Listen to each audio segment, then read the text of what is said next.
It's the final of the Generation Cup, this online rapid play tournament featuring, well, a really strong lineup, but a lot of younger players, and of course featuring the world champion as well. And this final is between the world champion Magnus Carlsen against the 19-year-old Indian Arjun Erigaisi. Carlsen won the first set. That meant that in the second set, Erigaisi had to win it to force a tiebreak. Carlsen won the first game. This is the second game. Carlsen with white and not messing around, claiming the centre. Classical opening. Erigaisi wants to create some tension, so he plays a combative opening, the King's Indian, but Carlsen goes for one of the most reliable weapons against the King's Indian, the so-called Zamish variation. And he goes for bishop g5. And that really, it dissuades black from playing e5 systems. And Erigaisi plays, you could say, the standard way of meeting this with c5. So now we have a kind of Benoni structure on the board, with this pawn advancing and pawn on d5. h6, the bishop is hit back, and e6, so absolutely normal. Black needs to find some counterplay. Queen d2, black exchanges, and c takes, so Carlsen keeps his nice centre. So white has this beautiful pawn chain. Now, it looks wonderful. It seems very hard for black to attack that when, these pawns are so well defended. It can be a little bit inflexible. That's the problem. But it has a good reputation for white. And here, Erigaisi played what, to my eyes, is an inaccurate move. At the moment, you can see that white has a slight traffic jam on the king side.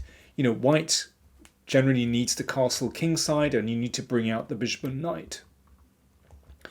And, it's not so easy for white to do that. Where is this bishop best placed? Where is the knight best placed? If the knight comes here, sometimes it comes there, sometimes here. So, for example, a6, a4 to prevent b5, and then knight h7 is a pretty normal continuation. And then later on you can advance this and perhaps get in f5 as well. And you can see white still has a little bit of a dilemma about how to bring those pieces into the game. There's a little bit of a traffic jam. But in the game, Erigaisi played knight d7. And, my understanding is that that's inaccurate, because white can play knight h3. Notice the knight blocks the bishop, so knight h3 is now possible, and that knight is going to come back to f2. By the way, I should mention, you're probably saying, why can't white just take that pawn on h6? Very well-known tactic.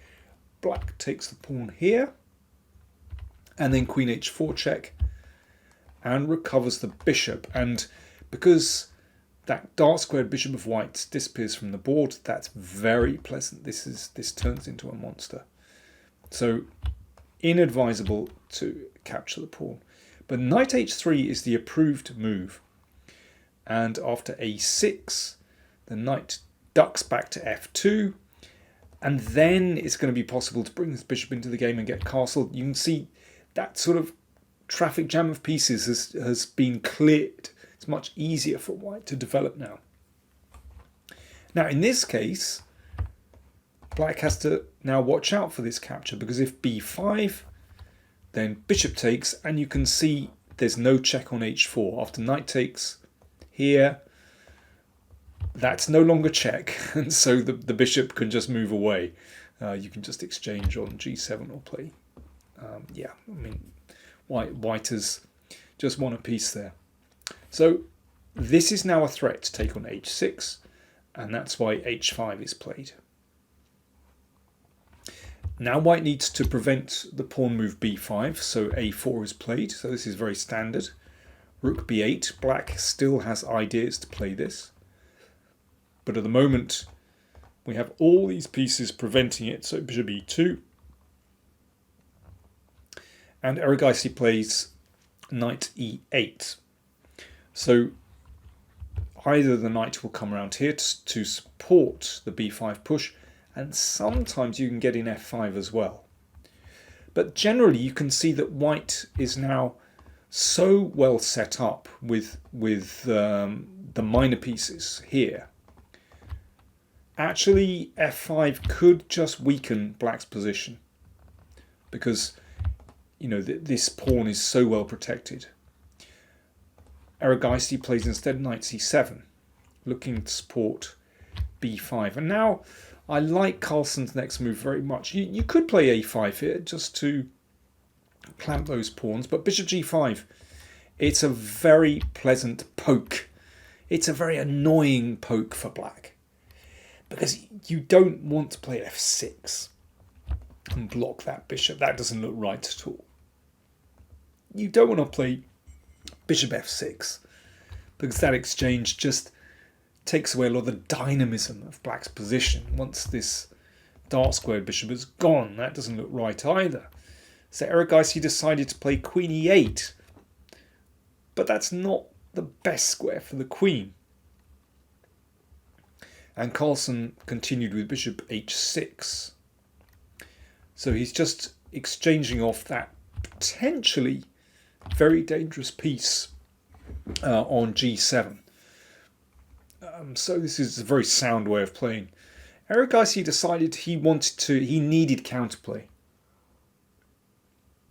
So he exchanged off bishops, and that gave him time to get in b5. But this is very risky. I mean, for one thing, it's risky to leave your opponent's queen on h6. That's just feels very uncomfortable for the king. It's not possible to back up that queen at the moment, but still, if things go wrong, that could be quite nasty. I mean, b5 wasn't necessary. You could play queen e5 here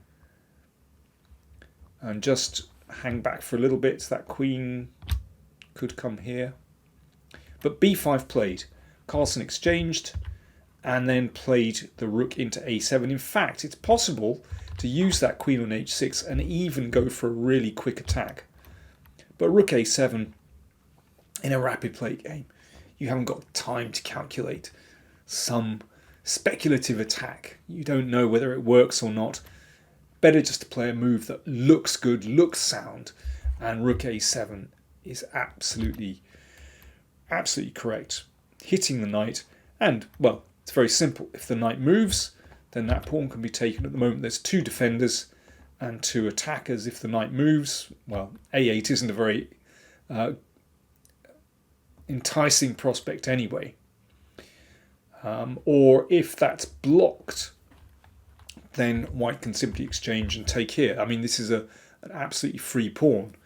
And because white is so solid in the middle, then, well, you know, where is black's counterplay?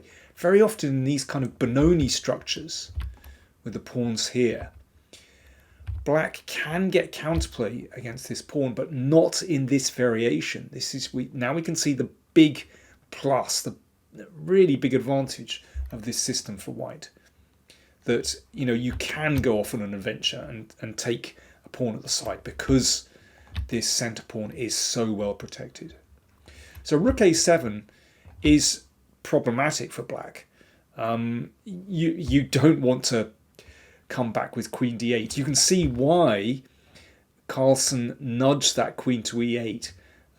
This is just very unpleasant. I mean, after queen d8, then white certainly could consider f4. Even one might consider g4 here as well, just to break up those pawns, you know, bring the knight into play. I mean, f4 is kind of the traditional way to go. It just looks really pleasant for white.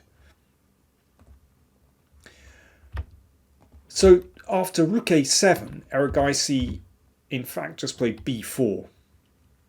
Giving the knight on c7, he took the knight on c3, Carlsen recaptured. So Carlsen is now a pawn up. But Erigaisi has just a little bit of freedom. The rook coming down to attack the bishop. But rook e1, keeping everything protected. Queen e5, looking for activity. And now Carlsen decided, okay, let's just bring the queen back. Let's just make sure everything is safe at the other end of the board. Hits the rook. So the rook comes back. And now, again, very safe move. Just protecting that pawn with the knight. But Carlsen can get away with this, again, because of that very nice pawn chain. And remember, he's still got a rook at the other end of the board, which I know looks completely disconnected from White's forces. You know, I generally don't like split rooks. That's a sin. But here that rook does a great job of, well, keeping an eye on these pieces. It can't be attacked. And sometimes it can even just step back to attack this pawn as well. And I think it's significant that black is really only trying to attack with these two pieces, and white can manage that. h4, well, you know, you never know, that might come good at some moment. But now Carlsen pushes that rook back. And f4. So Erigaisi, you know, bravely sacked a pawn. And I think, you know, his options were limited, but Carlsen's managed to quell that little bit of play, and he's taking control now. He's a pawn up. He's got a beautiful pawn center. And this is more, well, a traditional kind of Benoni position, or a Benoni breakthrough with this pawn e5. So if that's taken, knight g4 hits the queen. Let's say the queen goes back d6. I mean, this e5 break is so typical of the Benoni. Here it's absolutely perfect. And White's pieces look fantastic. That rook just embedded in the heart of the position. I mean, it really ties black down. And I mean, this is basically just a winning position. For example, if pawn takes pawn,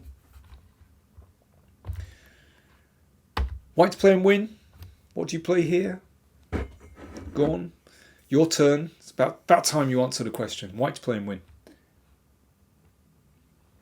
I mean, in fact, I can see lots of winning moves, but listen, let's just take on d7 and then knight f6 check with a nice fork.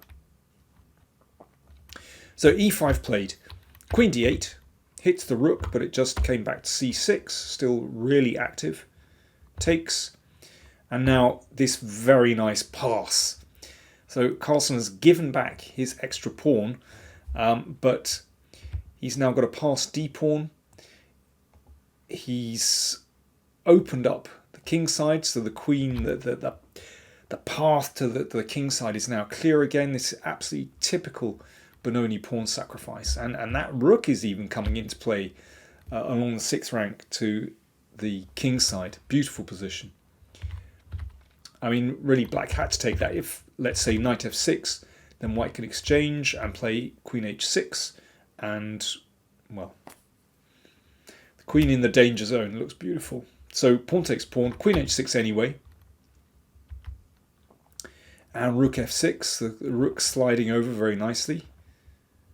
Rook b7, so Carlsen ready to push here. d6, so this is opening up.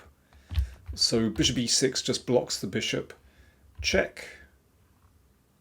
King went in the corner. Rook h6 check. It's actually not mate. Black is surviving. I mean, I would say Erigaisi actually did pretty well to hang on here. That rook defending along the 7th rank. Or the 2nd rank. And here, well, material is still even. And yeah, Erigaisi has survived the sort of first wave of attack, and basically black has chronic weaknesses here. The king is exposed. White's king is perfectly safe. No chance of black attacking. And in fact, you know, white's pieces are all superbly placed. So rook g7. And this was very cool, actually. You know, Carlsen didn't rush it. He understands that black has chronic weaknesses here. It's not getting better for black. So he just played h3. Very calm. So that means his king now has an escape square in case this knight wants to move forward into attack. And then it's basically there's not going to be an issue on the back rank. The king is safe on h2. I mean, actually, this is,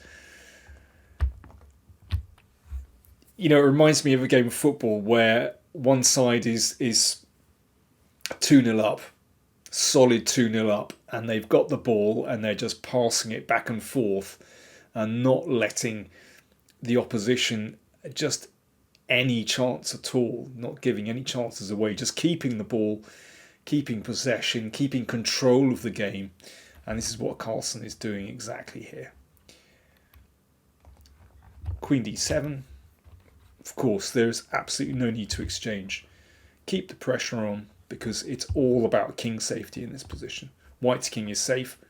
Black's king is chronically weak with no pawn cover. And there's really nothing for black to do here. Knight e4 hits the rook. If the rook moves to the side, let's say, here, I mean, white is just crawling in. There you go. I've put lots of arrows on the board, and that just shows you that the force is at work in this position. Every piece of white's is just firing in black's position. Whether it's the rook on the open d file, that queen looking in both directions, and there's a possibly a check on c8. Every piece is playing its part in the attack, whereas black can only defend here, and ultimately it's hopeless. So f5 played. I mean, this is a sort of last throw of the dice from Erigaisi. He's opened up that diagonal to take the rook, but actually everything's under control. That queen was hitting the rook, but it just takes here. Little bit of activity, but this check just ends the game, really. It's all about king safety, and that king just doesn't have cover. Of course, if it steps up, then, for example, that could be taken with check. So rook g8, exchange, queen d5, and now, again, Carlsen just making absolutely sure a check, and that covers e1, and knight takes f5. So now the queen is threatened, queen g7 is threatened, and if queen h7, then queen e8 is a very, very elegant checkmate. Queen and knight, absolutely deadly attacking force. Well, these are, not these two. It's completely lost. Erigaisi tried knight takes and then a check, and well, Carlsen didn't mess around. He just decided to exchange queens, and obviously with an extra knight and an extra pawn, it is completely lost. So Erigaisi resigned. So that meant Carlsen was already 2-0 up in the set. So the best that Erigaisi could achieve is 2-all. Basically, that's not enough. He had to win the set. So Carlsen won the final, and it was a dominating display from the world champion, and it just shows how single-minded he is. We know there's been a lot of controversy recently with his withdrawal from the St. Louis Sinkfield Cup, and Hans Niemann playing in this tournament, and lots of accusations flying. But Carlsen has managed to shut all the noise out and play absolutely brilliant chess, and to do so against Erigaisi, who is so sharp. He's top 20 in the world now, and he's still rising. It is incredibly impressive from Carlsen.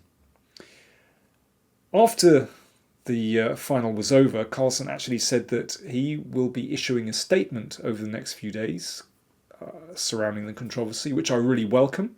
I really look forward to that. And hopefully there'll be some clarity. That's all we need. We need some clarity, we need some explanation, we need some evidence. And then we can all make a proper judgment. I hope you enjoyed that. If you're not a subscriber to the channel, please do subscribe. I'm almost hitting 92,000. I'm amazed. I'm creeping up slowly, but it'd be nice eventually to maybe hit 100,000. So if you're not a subscriber, please do subscribe to the channel and do consider supporting us on via PayPal or Patreon. Links, well, you'll find the links somewhere anyway. Thanks for watching. Bye now.